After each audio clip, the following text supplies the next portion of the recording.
ಧರ್ಮಸ್ಥಳದ ಅಸಹಜ ಸಾವುಗಳ ಪ್ರಕರಣದ ಎಸ್ಐಟಿ ತನಿಖೆ ಈಗಾಗಲೇ ಚುರುಕುಗೊಂಡಿದೆ. ಎಸ್ಐಟಿ ತಂಡ ಈಗಾಗಲೇ ನೂರಾರು ಶವ ಊತಿರುವ ಬಗ್ಗೆ ಸಾಕ್ಷಿ ಹೇಳಿರುವ ವ್ಯಕ್ತಿಯನ್ನ ಇಡೀ ದಿನ ವಿಚಾರಣೆಯನ್ನ ನಡೆಸಿದೆ.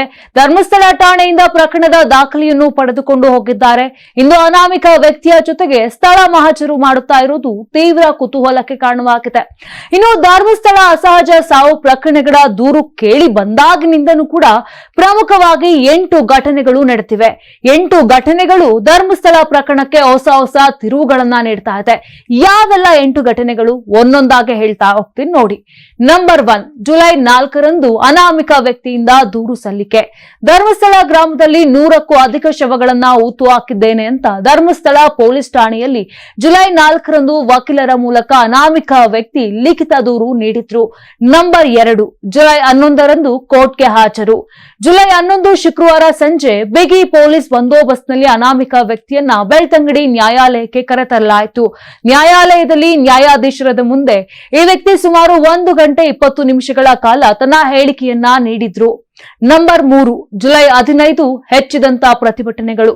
ಇದಾದ ಬಳಿಕ ಧರ್ಮಸ್ಥಳ ಗ್ರಾಮದಲ್ಲಿ ಶವ ಹೂತ ಪ್ರಕರಣಕ್ಕೆ ಸಂಬಂಧಿಸಿ ಜುಲೈ 17ರಂದು ಬೆಳ್ತಂಗಡಿಯಲ್ಲಿ ಪ್ರತಿಭಟನೆ ನಡೆಯಿತು. ಈ ಪ್ರಕರಣಕ್ಕೆ ನ್ಯಾಯ ದೊರೆಯಬೇಕೆಂದು ಆಗ್ರಹಿಸಲಾಯಿತು. ನಂಬರ್ 4, ಜುಲೈ 16ರಂದು ಹಿರಿಯ ವಕೀಲರಿಂದ ಸಿಎಂಗೆ ಮನವಿ. ಧರ್ಮಸ್ಥಳ ಪ್ರಕರಣ ಎಸ್ಐಟಿ ತನಿಖೆಗೆ ವಹಿಸುವಂತೆ ಹಿರಿಯ ನ್ಯಾಯವಾದಿಗಳಾದ ಬಾಲನ್ ಹಾಗೂ ದ್ವಾರಕನಾಥ್ ನೇತೃತ್ವದ ವಕೀಲರ ನಿಯೋಗವು ಸಿಎಂ ಸಿದ್ದರಾಮಯ್ಯರನ್ನ ಜುಲೈ 16ರಂದು ಭೇಟಿ ಮಾಡಿ ಮನವಿಯನ್ನ ಸಲ್ಲಿಸಿದ್ರು. ಪ್ರಕರಣಗಳ ತನಿಖೆ ಪ್ರಕ್ರಿಯೆ ಏನಿರುತ್ತೆ ಅದು ಪಾರದರ್ಶಕವಾಗಿ ನಡೀಬೇಕು, ಎಲ್ಲವೂ ಕೂಡ ವಿಡಿಯೋ ದಾಖಲೀಕರಣಗೊಂಡಿರಬೇಕು ಅಂತ ಮನವಿ ಸಲ್ಲಿಸಿದ್ರು. ಇದಕ್ಕೆ ಸಿಎಂ ಚರ್ಚಿಸಿ ನಿರ್ಧಾರವನ್ನ ಮಾಡೋದಾಗಿ ತಿಳಿಸಿದ್ರು. ನಂಬರ್ 5, ಜುಲೈ 20ಕ್ಕೆ ಧರ್ಮಸ್ಥಳ ಅಸಹಜ ಸಾವು ಪ್ರಕರಣದ ತನಿಖೆಗೆ ಎಸ್ಐಟಿ ತಂಡ ರಚನೆ. ಅಸಹಜ ಸಾವು ಪ್ರಕರಣಗಳ ಸಮಗ್ರ ತನಿಖೆಗೆ ಸರ್ಕಾರವು ಜುಲೈ 20ಕ್ಕೆ ಎಸ್ಐಟಿ ರಚಿಸಿ ರಾಜ್ಯ ಸರ್ಕಾರ ಆದೇಶವನ್ನು ಹೊರಡಿಸಿತ್ತು. ಈ ಸಂಬಂಧ ಧರ್ಮಸ್ಥಳ ಠಾಣೆ ಹಾಗೂ ರಾಜ್ಯದ ಇತರ ಪೊಲೀಸ್ ಠಾಣೆಗಳಲ್ಲಿ ದಾಖಲಾಗಿರುವ ಎಲ್ಲಾ ಕ್ರಿಮಿನಲ್ ಪ್ರಕರಣದ ತನಿಖೆಯನ್ನ ಈ ವಿಶೇಷ ತಂಡಕ್ಕೆ ವರ್ಗಾಯಿಸಬೇಕು. ವರದಿಯನ್ನ ಡಿಜಿ ಐಜಿಪಿ ಮೂಲಕ ಶೀಘ್ರವಾಗಿ ಸರ್ಕಾರಕ್ಕೆ ಸಲ್ಲಿಸಬೇಕು ಅಂತ ಆದೇಶದಲ್ಲಿ ತಿಳಿಸಿತ್ತು. ನಂಬರ್ 6, ಜುಲೈ 21 ಎಸ್ಐಟಿ ಮುಖ್ಯಸ್ಥರಿಂದ ಗೃಹ ಸಚಿವರ ಭೇಟಿ. ಸಮಗ್ರ ತನಿಖೆಗೆ ರಚಿಸಲಾಗಿರುವ ವಿಶೇಷ ತನಿಖಾ ತಂಡದ ಮುಖ್ಯಸ್ಥ ಪ್ರಣವ್ ಮೊಹಾಂತಿ ಅವರು ಮರುದಿನ ಬೆಂಗಳೂರಿನಲ್ಲಿ ಗೃಹ ಸಚಿವ ಡಾಕ್ಟರ್ ಜಿ ಪರಮೇಶ್ವರ್ ಅವರನ್ನ ಭೇಟಿಯಾಗಿ ಮಹತ್ವದ ಮಾತುಕತೆ ನಡೆಸಿದರು. ಸದಾಶಿವನಗರದ ನಿವಾಸದಲ್ಲಿ ಪರಮೇಶ್ವರರನ್ನ ಭೇಟಿಯಾದ ಮೊಹಾಂತಿ ಪ್ರಕರಣದ ಸಂಬಂಧ ಅರ್ಧ ತಾಸಿಗೂ ಹೆಚ್ಚು ಕಾಲ ಚರ್ಚೆ ನಡೆಸಿದ್ರು. ನಂಬರ್ 7, ಜುಲೈ 26 ಎಸ್ಐಟಿ ತಂಡದಿಂದ ದಿನವಿಡೀ ವಿಚಾರಣೆ. ಧರ್ಮಸ್ಥಳ ಗ್ರಾಮದಲ್ಲಿ ಅನಾಮಿಕ ವ್ಯಕ್ತಿ ಶವ ಊತ ಪ್ರಕರಣಗಳಿಗೆ ಸಂಬಂಧಿಸಿ ಬಂದಿರುವ ದೂರುಗಳ ಬಗ್ಗೆ ರಾಜ್ಯ ಸರ್ಕಾರ ರಚಿಸಿದ್ದ ಎಸ್ಐಟಿ ತಂಡದ ಅಧಿಕಾರಿಗಳು ಶನಿವಾರ ಮಂಗಳೂರಿನಲ್ಲಿ ದಿನವಿಡೀ ದೂರುದಾರನನ್ನ ವಿಚಾರಣೆ ನಡೆಸಿದ್ದಾರೆ. ಮಲ್ಲಿಕಟ್ಟೆಯ ಸರ್ಕಾರಿ ಅತಿಥಿ ಬಂಗಲೆಗೆ ತೆರಳಿ ತನಿಖಾ ತಂಡದ ಸದಸ್ಯರ ಜೊತೆ ಮಾತುಕತೆ ನಡೆಸಿ ಬಳಿಕ ಪಶ್ಚಿಮ ವಲಯ ಪೊಲೀಸ್ ಮಹಾನಿರೀಕ್ಷಕ ಅಮಿತ್ ಸಿಂಗ್ ಹಾಗೂ ದಕ್ಷಿಣ ಕನ್ನಡ ಪೊಲೀಸ್ ಅಧೀಕ್ಷಕ ಡಾಕ್ಟರ್ ಅರುಣ್ ಕುಮಾರ್ ಅವರೊಂದಿಗೆ ಚರ್ಚೆಯನ್ನ ನಡೆಸಿದ್ರು.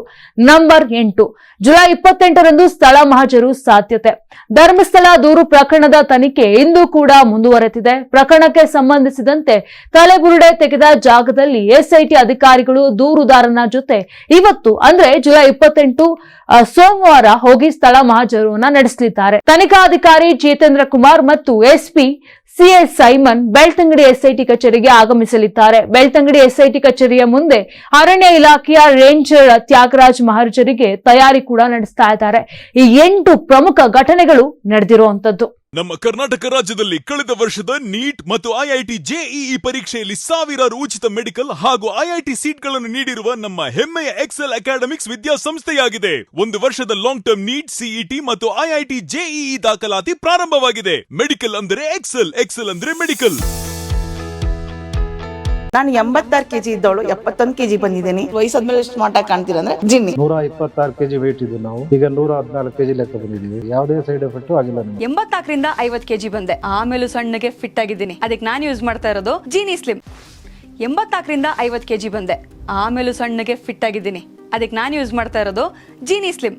ಸಣ್ಣ ಆಗಕ್ಕೆ ಜೀನಿ ಸ್ಲಿಮ್ ಯೂಸ್ ಮಾಡದೆ ಹೆಲ್ದಿನೂ ಅದೇ. ನೀವು ಸಣ್ಣ ಆಗ್ಬೇಕಾ, ಹೆಲ್ದಿ ಆಗ್ಬೇಕಾ? ಹಾಗಿದ್ರೆ ಜೀನಿ ಸ್ಲಿಮ್ ಯೂಸ್ ಮಾಡಿ.